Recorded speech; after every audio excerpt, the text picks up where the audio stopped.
ऐसे कार्यों का अनुष्ठान न करे जिनमें हमारा भजन छूटता है, जिनमें सत्य छूटता है, जिनमें भगवत भाव छूट रहा है। जैसे आपके ऊपर कृपा हुई, आप भगवत मार्ग में चल रहे हैं, अब आप ऐसे संसारिक कार्यों का अनुष्ठान कर रहे हैं जिनमें आपकी चित्त वृत्ति बिल्कुल भगवत विमुख हो रही, तो जीवन का लाभ क्या होगा?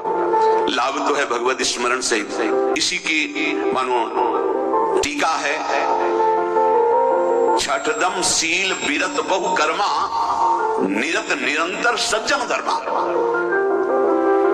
शीलवान और ऐसे कर्मों से विरत जिनसे भगवत विस्मरण होता है, जो सज्जन पुरुषों के द्वारा धर्मानुष्ठान होते हुए उन्हीं का अनुष्ठान ऐसे कर्मों में ना जाए जिससे भगवत विस्मरण होता है। कल एक ने प्रश्न किया कि मैं खाता तो नहीं लेकिन मांस की दुकान में मांस बेचता हूँ, होटल आता है, क्या उचित है? ये उचित कैसे हो सकता है? तुम और भी तो व्यापार कर सकते हो। जरूरी है धर्म का पालन करने की इच्छा करते हो, धर्म आचरण करते हो, ऐसा नहीं। तो विरत बहुकर्मा, उन कर्मों से हमें विरत रहना है जो हमारे धर्म के विरुद्ध है, जो भजन के विरुद्ध है। हरि कृपा पात्र ऐसे कर्मों का अनुष्ठान कर ही नहीं सकता। और शारीरिक श्रम इतना जिससे हमारा भजन का तार न टूटे। जब भजन का अभ्यास किया जाता है तो हर कार्य को सुचारू रूप से करते हुए एकाग्रता भजन में रखी जाती है। हम वो कार्य जल्दी से कर ही नहीं सकते जिसमें भजन छूट जाए और कार्य पूरा हो। नहीं, हम कार्य करेंगे, हमें छोड़ दीजिए, हम अपने चिंतन से युक्त होते बिल्कुल कार्य करेंगे। जैसे कई साधक हैं, उपासक हैं, बड़े अच्छे उपासक हैं, उनको आप कार्य दीजिए कि आप पानी गर्म कर दीजिए, पात्र बहुत सुंदर साफ होगा, पानी बहुत गर्म, लेकिन आप कह दीजिए कि 5 मिनट में गर्म करके ले, तो उनसे असंभव नहीं होगा, छोड़ दीजिए उनको। वो मतलब ऐसा कार्य करेंगे प्रशंसनीय, पर वो समय से उनका एक सिद्धांत है, बहुत अच्छा लगता है। अपने को पता है इससे जल्दीबाजी नहीं होनी, पात्र मार्जन करना है, छोड़ दीजिए, आप उसको टोकिएगा नहीं, आप जल्दी मानते हैं, उससे नहीं होने वाला। वो तनिक भी दोष नहीं रहने देगा पात्रों में, पर समय दीजिए, आराम आराम शुक्र। हमें अच्छा लगता है। भगवत चिंतन परायण उपासक की यही वृत्ति होती है। पूछा लगाना है बिल्कुल बढ़िया लगेगा, लेकिन आपको सर से घुमा दो ऐसा नहीं होगा। आप छोड़िए और जाइए, हटिए, और वो अपने ढंग से लगाएगा और एकदम क्लीन करके। यही उपासक का लक्षण होता है। जो कार्य करेगा सांगोपांग करेगा, पर वो बहुत मस्ती से होगा क्योंकि उसका भगवत चिंतन चल रहा है। अधिक ऐसे जिससे हमारा चिंतन छूट जाए, थोड़ा संयम में आना चाहिए। ये भगवत कृपा पात्र का लक्षण है। अपने भजन का फल देखना भगवत कृपा पात्र की, सबको प्रदान कर देना।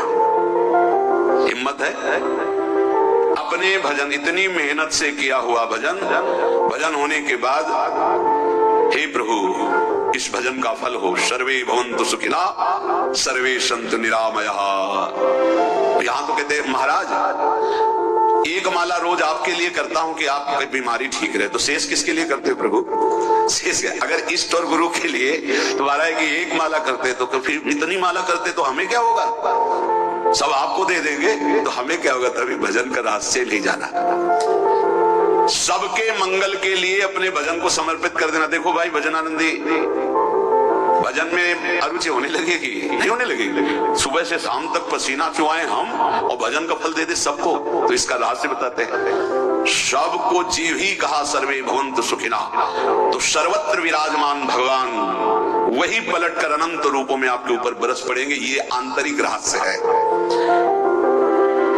हमने जो भजन किया वो एक सीमा में था, जब हमने संपूर्ण विश्व को दे दिया तो असीम बनकर वापस हुआ। ये भाव न समझ में, अगर ये भाव लगे तो एकदम लगे हम अपना भजन क्यों दे सबको? उस सर्वात्मा में विराजमान जो हमारा प्रभु है उसी को समर्पित कर, सर्वे भवन्तु सुखिना। तो वो सब पलटकर सब जगह से वापस आया, सबका आशीर्वाद आया और वो महान बनता चला गया। ये लाभ है, आंतरिक लाभ है। अगर तुम्हारा भाव ऐसा न बनता हो तो आप प्रभु को तो अर्पित करते ही है ना, तो वही प्रभु सब में विराजमान है। ऐसा भाव करके सर्वात्म स्वरूप भगवान को हमारा भजन समर्पित है, सब रूपों में प्रभु विराजमान है। ये हरि कृपा पात्र का लक्षण चल रहा है।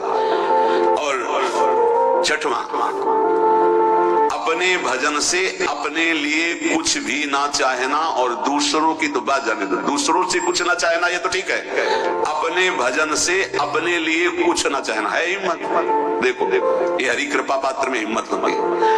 अपना भजन अपने प्रयोग में ना लाना, इसका भी आंतरिक रहस्य है। अपने प्रयोग में आप शरीर को लेकर के बोलेंगे, अगर स्वरूप को लेकर तो प्रयोग की कोई वहां जरूरत ही नहीं, स्वरूप पूर्ण काम है, वहां कोई अभाव नहीं। जब आप कोई भाव अपने लिए करेंगे तो देह भाव होगा, देह भाव से किसी विषय की मांग होगी। विषय पूर्ति भजन का फल नहीं होता, भजन का फल होता विषय निवृत्ति। बहुत जोर की बात है, कैसे समझ जाए।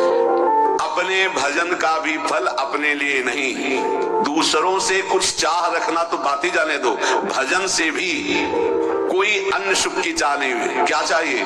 भजन ही बनता रहे, भजन का फल भजन बनता रहे, खूब निरंतर जप करते रहे। सातवां, किसी भी मान सम्मान कीर्ति पद प्रतिष्ठा के मिलने पर हृदय का असंतुष्ट हो जाना, यह हरि कृपा पात्र का लक्षण होता है। प्रणाम नमस्कार जय हो तो हृदय में असंतुष्ट हो जाना चाहिए। कोई किंचन मात्र अभिमान न उदय हो जाए, प्रभु बचाओ ये माया की चकाचौंध से बचा लो नाथ। कौन सा अपराध बन गया कि आपकी जय की जगह यहाँ हमको ऐसा सुनना पड़े। जैसे एक बार महापुरुष जन कहे थे कि जब गुरुजन बड़ाई करने लगे सामने शिष्य की, तो उसको ग्रीवा झुका लेनी चाहिए, पश्चाताप करना चाहिए कि कोई गलती हो गई, आज हमारे गुरुजी ने हमारी बड़ाई कैसे कर दी, इसका मतलब कोई दोष बन गया, कोई गलती हो गई, और प्रार्थना करना चाहिए कि क्षमा कीजिएगा महाराज, अगर कोई गलती हो तो दंड दीजिएगा, लेकिन ये दंड मत दीजिएगा कि आप हमारी प्रशंसा कर रहे हैं भगवान, इससे बड़ा और कोई दंड नहीं हो। ऐसा महसूस होना चाहिए। सम्मानम कल्याति घोर गरलम, ये हरि कृपा पात्र का लक्षण है। नीचापमानम सुधा, नीच पुरुषों द्वारा किया हुआ अपमान अमृत के समान लगे और सम्मान विष के समान लगे। मान प्रतिष्ठा कीर्ति जिसके लिए बड़े बड़े लालायित रहते, हरि कृपा पात्र को विष की तरह चुभती है। और आठवां, किसी भी प्राणी समुदाय से संबंध न रखते हुए सब पर दया की भावना, सब पर कृपा की भावना, सब पर करुणा मैत्री पर किसी से ममता नहीं। ये सूत्र बहुत व्यवहार में प्रयोग करने योग्य है। सबसे करुणा और मैत्री पर किसी से ममता नहीं। करुणा तो करी भरत जी ने, मैत्री भी की मृग से, पर ममता रहित नहीं रहे। ममता कर ली तो अगला जन्म हिरण का हो गया। ममता नहीं रखते, निर्ममो निरहंकारा। करुणा मैत्री तो करनी है, जैसे इसमें आदेश गीता में आदेश है अद्विष्टा सर्वभूता मैत्र करुणे वच, पर निर्ममो निरहंकारा, ये साधक की चतुरता है। प्राण मात्र पर दया कृपा करुणा मैत्री, पर ममता नहीं, ममता किसी से। और यहाँ करुणा मैत्री ये तो गायब हो गई, केवल ममता रह गई है।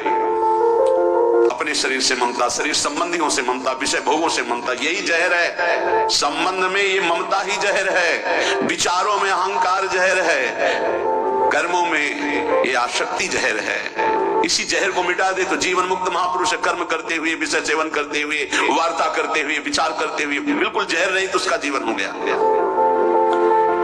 तो ये 8 बातें हरि कृपा पात्र में होती हैं, इनको बार बार सुनना और हृदय में धारण करना। जो भक्त होता है, हरि कृपा पात्र होता है, उसमें ये 5 बातें कभी नहीं जागृत होती, स्फुरित ही नहीं होती। पहला, किसी से ईर्ष्या, दूसरा किसी से घृणा,